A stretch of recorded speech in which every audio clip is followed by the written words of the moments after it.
So I just want to give a little shout out to the show sponsors, and that is Little Hemp Shop from Plymouth.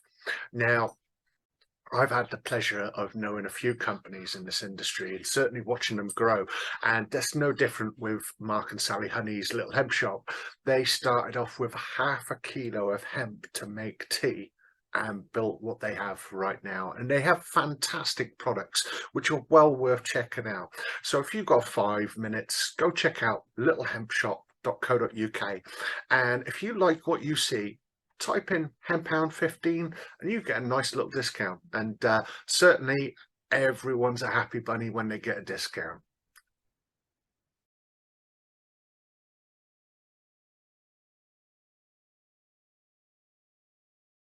Hello and welcome to Hemp TV. I am your host, Kevin Jones, and I'm joined today with a special co-host, Adrian Shepard. Adrian, how you doing, sir? Hello, good morning to you. Yeah, this isn't a bit of an interest in Hemp TV, because I did promise a few in the start of the year, but the year's been a bit hectic. Would you agree with that assumption, sir? Yes, if you're talking about in the CBD space, absolutely, yes. Yes, I think hectic's putting it mildly. Hectic. I'll tell you what, this is like something happens, and I'm just constantly finding myself falling behind on the updates, even though I seem to be one of those who is delivering the updates. And obviously, this is one of those updates, shall we say? And I think it's quite an important one that affects not just us and us in the CBD space or the cold press hemp space. I think it probably is going to have an effect on the canna community as a whole, I think. And so I sent you an article recently in regards to a company called Deloitte. Now, fancy just to nod in the head and kind of saying you read it? I read the article, and as of anyone else that read the article, there's probably a few questions that have come out of it. I've certainly got a few questions, and hopefully you can answer or go sniff out at a later date. But yeah, I've read the article, and it was interesting, to say the least. It is, and thank you. It is, and I'll tell you what, I do feel like sometimes I'm the person in the industry who delivers more woe than joy. I've got to say this, and before we touch on this, certainly I don't feel comfortable constantly being the one saying, guys, you need to watch out for this. But certainly I only do it because I believe the industry does need to watch out for these bits and pieces. So let's talk about Deloitte. Now, they are one of the big 4 consultancy firms in the US. They do kind of deal with accountancy and the likes of. Apparently, their revenue was £59.3 billion in 2022. That's not a small company by any means. Now, their clients are of interest. GW and Jazz are mentioned in paperwork that has their name on there, as is Associated British Foods, who by extension own British Sugar, who help out GW and supply them with a strain, I believe, called M250. A bit hard to find information on that. Now, they are recent documents. Does that suggest that there was any kind of connection between them before?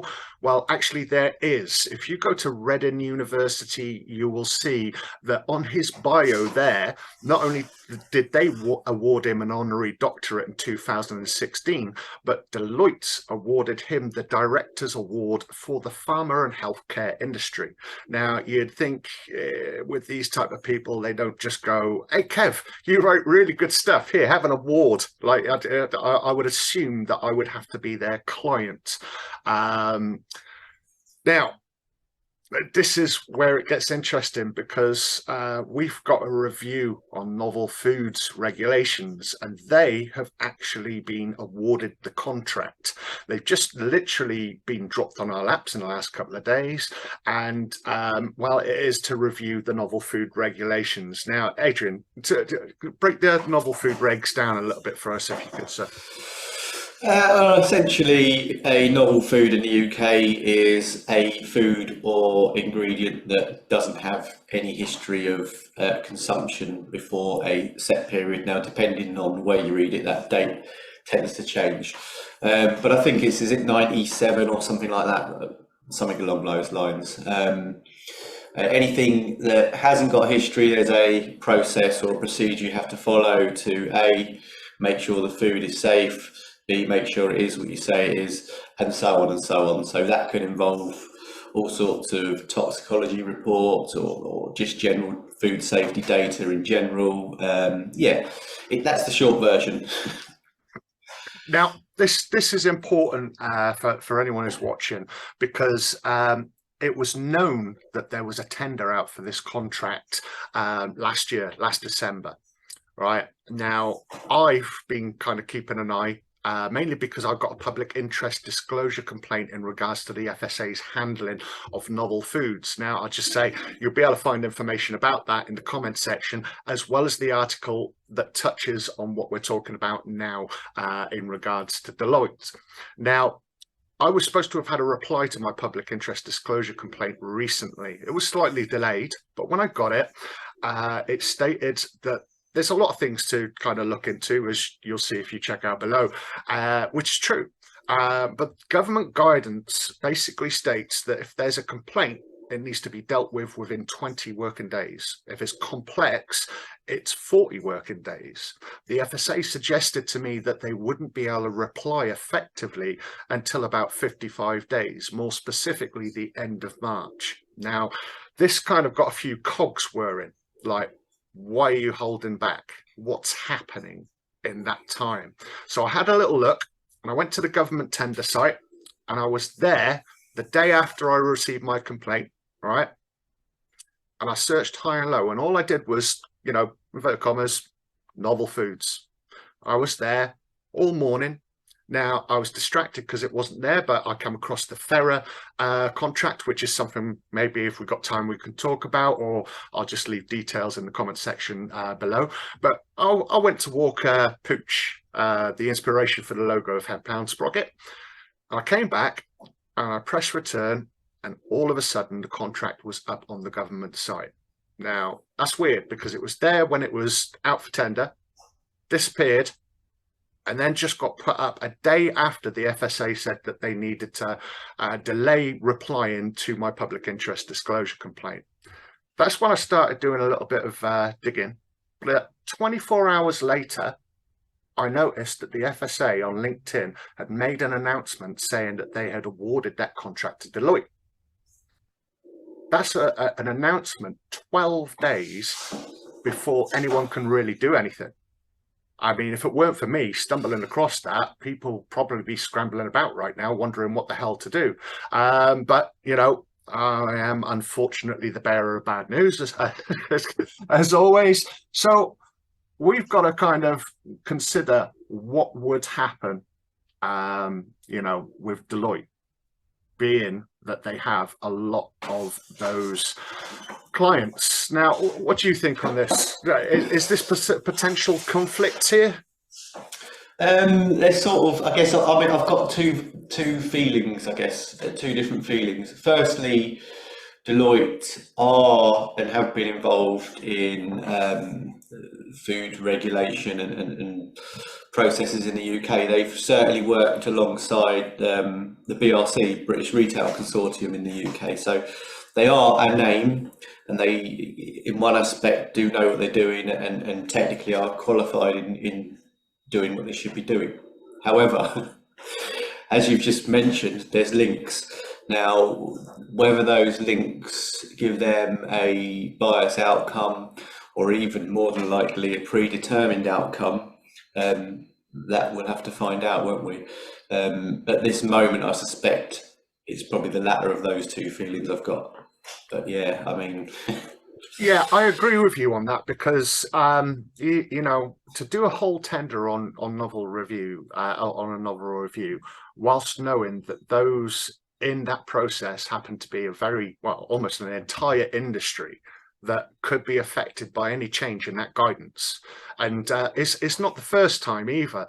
I mean, if we have a little look about, 2021, just after the deadline for novel foods applications, we had the Home Office coming out saying we need to do a public consultation on controlled cannabinoids and whatnot, and we need to talk about resolution for testing methods. It's like we get to a deadline, we get past it, then something happens, and it's not quite the same here, but certainly it does feel like the winner of that award has been hidden up to a point to where no one can effectively moan about it.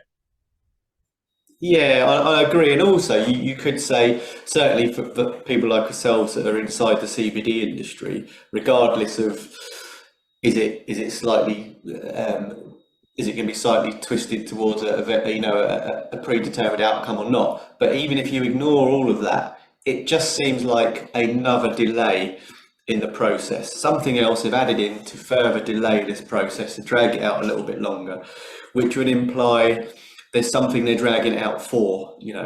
I don't know what that is, but in my opinion, it just seems to get more and more convoluted as we go along.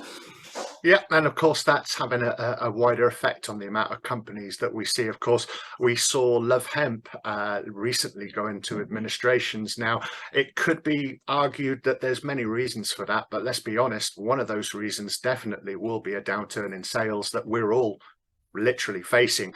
They're not the only company to have disappeared, of course. I don't particularly want to go into names, but yeah, we are all particularly suffering as a result of these delays. And it's also worth mentioning that you say delays. Paul Tossell, the head of Novel Foods, did state in a CIC webinar that we don't expect any companies to be validated until well into next year. So it feels like there are more delays and more delays. But I mean, delays aside, we're looking at Deloitte, and they are not, their only clients that I've mentioned. GW, Jazz, Associated British Foods. It's got to be noticed, and it's not something that I'm particularly happy about saying, but and I'm not laying anything on them. Obviously, big names, but Deloitte have also got Pfizer as clients, right? Or at least I've come across documentation that shows that they were in some way possibly connected to the takeover of Arena Pharmaceuticals. All right. That aside, they've also got Procter and Gamble, and who was the other one?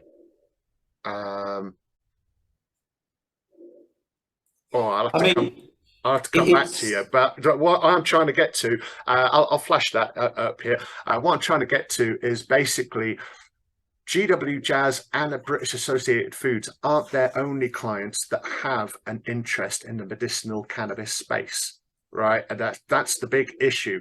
The industry as a whole is always going to be a competition to that space. So we're not just dealing with the big boys. We've also got to consider the fact that they've also got other clients that have interest in that space as well. Yeah, and what is it? I guess what do you think the effects would be of Deloitte doing this? What are you expecting the outcome to be, or what the outcome and the effects on the industry outside of pharmaceutical, obviously? I think, to be perfectly honest, it's the potential for a big clampdown. We're seeing loads of companies making medicinal claims. It's harder and harder to define a food versus a medicine, as we see people say that it is a miracle for this and that. So I believe that there will be a clampdown, and it won't just be with medicinal claims, because if you look at GW, their portfolio is increasing. They've just been announced as being a sponsor for a worldwide trial on CBD versus psychosis. Now, that's brilliant, right? Because loads of people are saying, treat cannabis, use cannabis with psychosis, but that's not great for the CBD industry.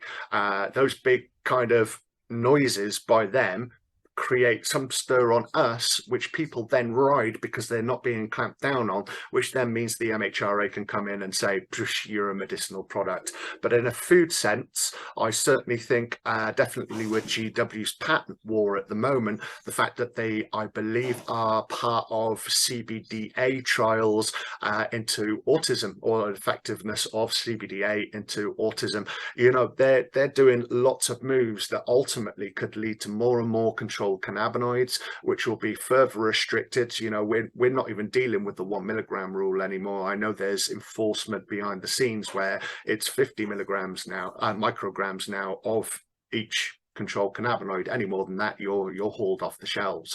So we're seeing a clampdown, but I believe there's going to be a wider excuse for a further clampdown, and it will probably be justified off Deloitte's. Is it a food? Can it be described as a food? Is it too complex to be a food? All of these questions will be brought up. And why do you think that's happened specifically in cannabis? Because there's lots of plants that are really good for us and have lots and lots of benefits. It's not just unique to cannabis. I can't think of like something like ginger or something like that. Why aren't they pharmaceutical products? What's the difference? I said, that's a good call. I did have a little look to try and find something that even comes close to cannabis in the botanical world, and I believe the closest is bamboo. But then you don't have the kind of psychoactive effects. It's a food building material, it's a medicine, the likes of, but you can't get blazed. But the thing is what people get blazed off has also got medicinal focus. So we are basically talking many compounds, I believe over 400 if you go beyond cannabinoids and into flavonoids and terpenoids and whatnot. There is just so much medical potential in that plant that it's going to be studied for years and years and years. But the problem is that plant was a food before a medicine, and that has been taken away from us. If cabbage could get you blazed, I think that'd be illegal, because but that is it. There's just too much to that plant, which means that there's just too much money to be made from it. So I mean, yeah, I sort of agree. I guess where I was coming from is ignore the fact you can get blazed, because that component of the plant is not relevant actually for the food side of the industry. So let's ignore that and just pretend that's controlled, and that is what it is. But is it under scrutiny so much because already GW have got patents on loads of the compounds of that plant? Is it because somebody's patented it or patented it beforehand? That's the issue.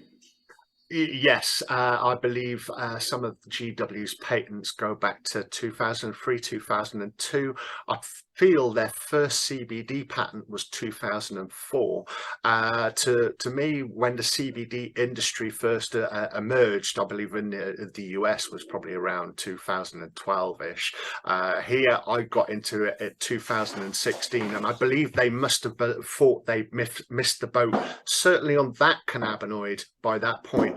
Now, if you look at their list, it is 148 patents. It's not all CBD. There are ones, I believe it's about 37, that contain THC Delta 9 as an active compound. Certainly others have that, as well as other cannabinoids, both controlled and uncontrolled. There is so much research going on into the plant. It's not just Oxford with their global trial on cannabis or CBD versus psychosis that GW are supplying CBD isolate for free. It is also the Epidilexes, the Sativexes, and all of that. It's arguable that if you look at the controlled cannabinoid list, that you would probably find some patent or some research program going on behind it. So certainly, yes, those things have been going on, and they are still ongoing, and certainly they were there before CBD was certainly defined as a food product. Yeah, I'm just trying to work out. It's very difficult because, you know, I've said this many times to you before, it's novel foods is nothing to do with CBD. It's just a food protocol that we have in the UK. But the CBD aspect of it seems to be much more convoluted than any other food ingredient that's gone through it. You know, I still don't understand why,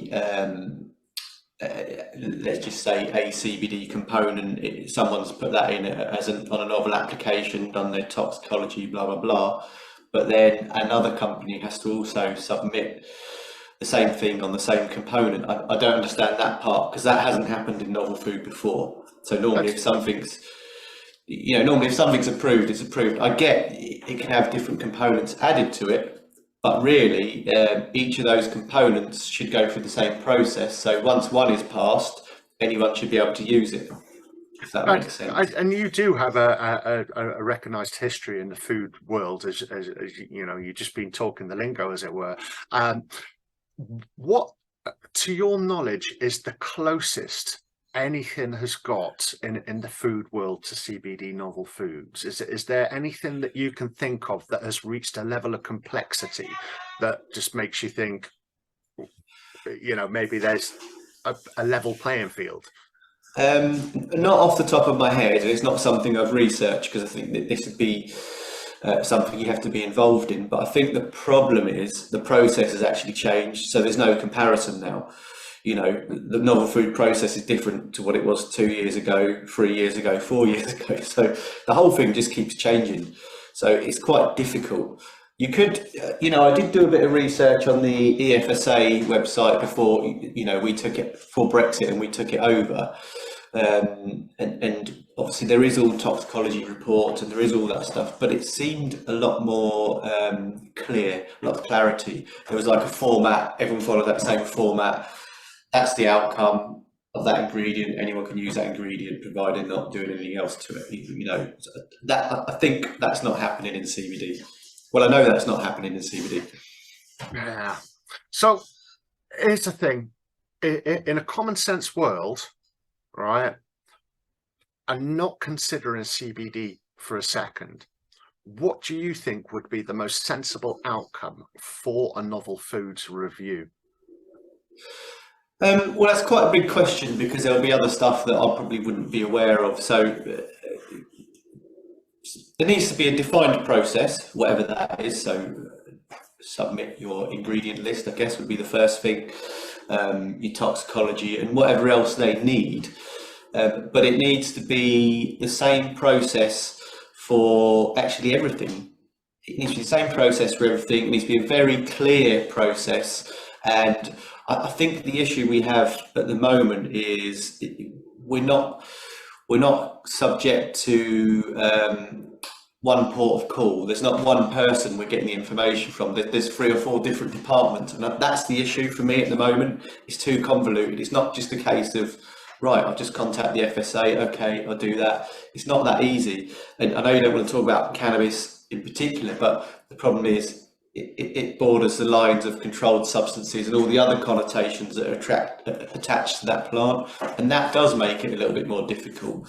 But really, that should be dealt with before it comes to us processing it. So whoever controls Home Office, whoever, they should say, actually, yeah, you can have X amount in food. We don't want to deal with it. As long as it's up to that amount, it's not our problem. It's classed as food. FSA take over. And that's what we want, that clarity. We don't have that at the moment.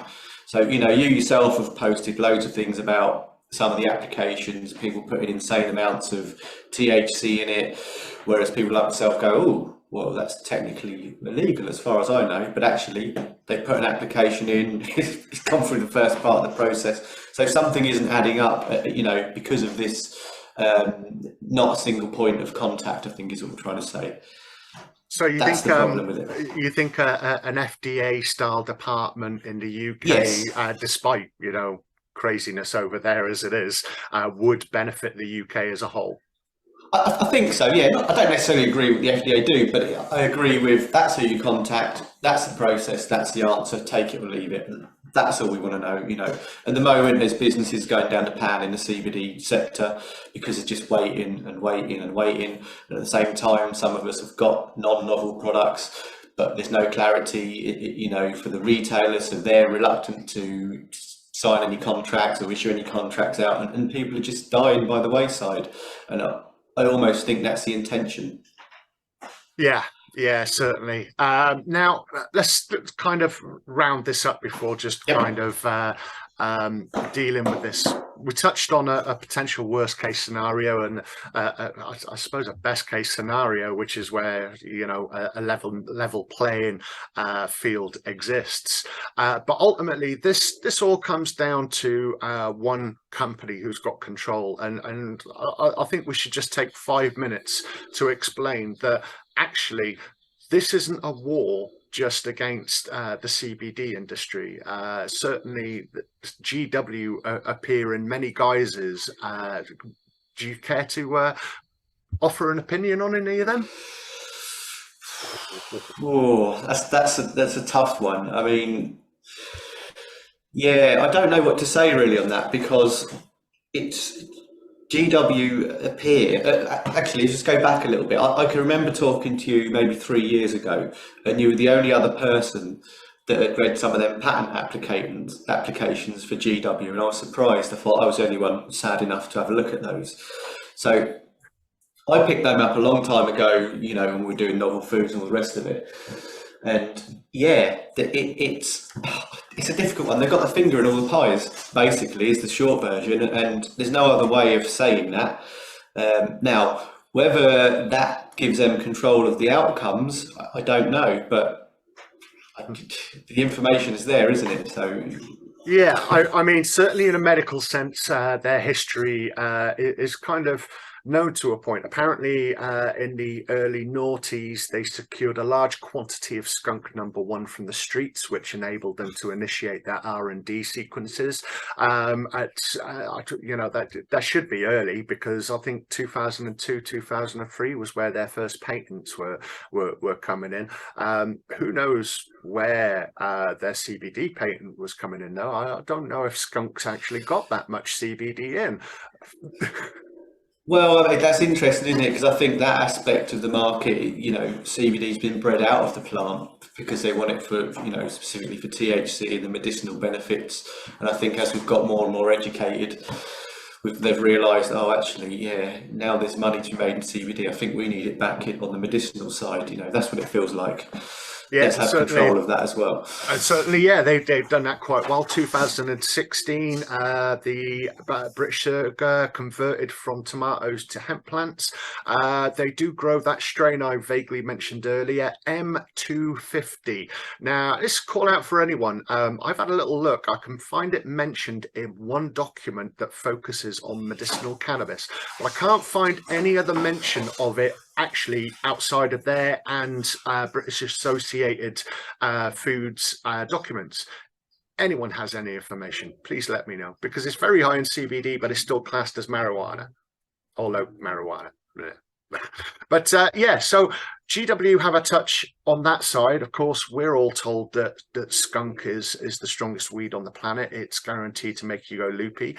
And yet, of course, GW have got patents for CBD and have just started doing a global program for CBD versus psychosis. That's an interesting round table. And what do you expect the outcome to that to be? I think, well, actually, I think I've heard of clinics already kind of using CBD to treat cannabis psychosis. But then, is it cannabis psychosis? I believe psychosis is triggerable. I think it's unfortunate that people label it down to one thing, when in essence it's triggered by the mental state of the person going through that element, although that's a whole different conversation in itself. But yeah, I think it'll be a resounding success. And then we got to look at another bigger question, because down there that would probably ultimately prohibit CBD in any food format if that is successful. You know, and these research programs do go very fast. Yeah, and that's sort of what I was sort of heading towards. So I think, obviously, you know, we're in the CBD industry. We know that it's a good product. But I think it will be a favourable result, and therefore, oh, actually, that's now medicinal, isn't it? Yeah, let's control that now. Yeah, actually, we own all this now, and that's the problem. And I think certainly in the UK, because CBD, the way CBD exploded onto the scene, has benefited a lot of people. I think because that's happened, that's put the pharma guys on the attack. I think they've thought, actually, look at this, look at the value in this market. We need that. That's ours now, and I think that's where we're going to, unfortunately. Yeah, Hope I'm wrong. I don't think you are wrong, mate, but equally I hope you're wrong as well, because we do have the TIGRR report. That in itself is, interestingly, it calls for a centralised element for, an FDA style office in the UK. So that's definitely on the cards, but it does actually work towards the UK becoming a powerhouse for medicinal CBD and cannabinoid based products.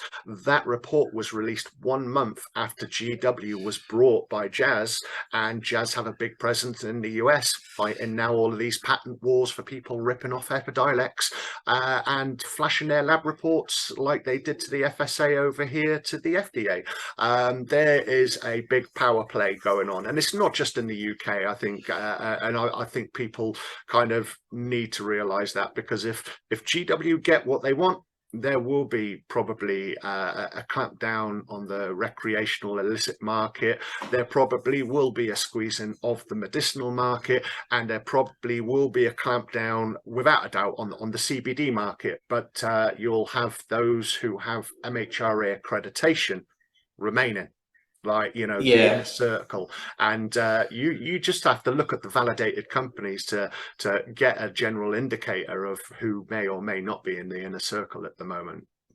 And that's the thing, the inner circle, because let's not forget the UK is already a powerhouse in the medicinal cannabis sector.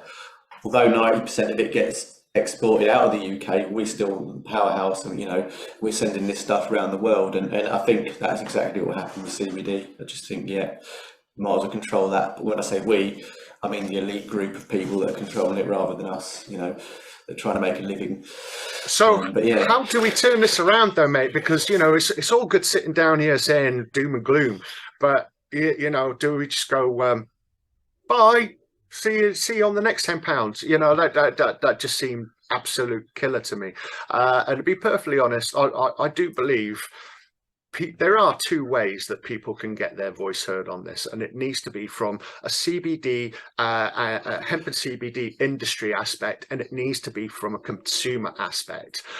So I'm going to be literally sticking 2 polls out, hopefully in the next 24 hours, with literally just 3 questions. Do you think this is right? Do you know this is happening? Blah, blah, blah. I'll work on the third from there. I'm certainly word them better. But, in that sense, if the industry came together, and if we could get consumers to actually just spend 2 seconds to kind of leave their opinion, do you think that there is the potential for us to be able to kind of draw the line in the sand and say, do a Gandalf, you will not pass? I think so. There's 2 things I think we need. One is the industry does need to work together, and it definitely doesn't. We've been in it nearly 4 years now, and CBD businesses are so unique in the way that they just don't want to help each other. I've not seen it in any other industry, so that's a bit weird. And there's probably reasons behind that. There's people who are perhaps operating how they shouldn't be. People in a grey area, people want to give away what they think is their secrets. Don't forget, a lot of people think they've discovered the cannabis plant, but actually they haven't. We're just still trying to share the benefits to people, and that's what people understand. So we need to work together in order to get a voice. And the other thing, which I'm going to say, which might trigger you, and is not meant to trigger you, is we need some sort of alliance or group to interface between the powers that be and the businesses, but it needs to be a group of people that don't actually have any CBD businesses or any involvements themselves. It needs to be totally neutral, and that's the issue you've got with current bodies that float around the UK. I won't mention any names, but I think that's what we need. Someone who can take a methodological approach, that they haven't got the emotional attachment of worrying about their CBD business. They can sit down, actually think about it and go, okay, this makes sense. Okay. And then, need that analytical mind. That and us working together, I think we could get around this quite easily and make a lot of noise. Absolutely, and that's what we need to do. I've already been talking to some people. There seems to be an appetite for this. I've also kind of talked to some industry big heads as well. There's appetite there. It's getting people interested and certainly moving quickly, because as of now, we've got 10 days, I believe, to come up with some way of saying, hold on, this is our space, stop encroaching, and let's come up with sensible guidelines where both the food industry and the pharmaceutical industry can coexist without stepping on each other's toes. Absolutely, but I think yourself, you've probably noticed more than anyone, because of what you do, is people are scared. People are scared to say anything. People are scared to get involved. How do we get around that? That's what we need to get around. It's not, if you're scared and it's going down the pan, it's going to go down the pan, I'm afraid. We've got to get involved together. Absolutely. And I don't want to kind of say anything, in a kind of, come on, sort yourselves out. I had a business in 2016, and I've often thought, if I was still selling CBD products, how would I be feeling if I saw what was going on now? And I'll be honest, absolutely petrified. I might have turned around to my good lady wife and said, I'll go back to selling cheese. I don't want none of this. But the fact of the matter is that's not going to help, just walking away, because you put so much effort in. Equally, it's not going to help sticking your head in the ground, because we're talking about a limited time frame. We're not talking on the horizon. We're talking in our face. 10 days. Now, don't get me wrong, no decision will be made in 10 days, but that report will be handed in, which means that we got less time and ability to combat what the FSA decide on. We need to kind of make ourselves heard now. And I've got to say, I understand why you're scared to a lot of companies, but now is not the time. Now is the time to protect what you built, without a doubt. Yeah, we need to form an alliance. That's what we need to do. We need to put somebody or people in charge of it that, like I say, we can talk to, have an understanding, but haven't got their own interests at heart. It's got to be totally neutral. It's the only way it's going to work, and that's the only reason why all the other bodies have failed so far in the UK, in my opinion. But there's a chance. And on Yes, that, absolutely. I'm going to wrap up. I will be sending this to all the trade associations and bodies. I will be doing that with open arms. I will also be doing that to the consumer groups, and I hope to have a couple of polls ready for people coming soon. Thank you very much for your time, Adrian. You've been an absolute star joining me. Here's hoping that we can do a couple more.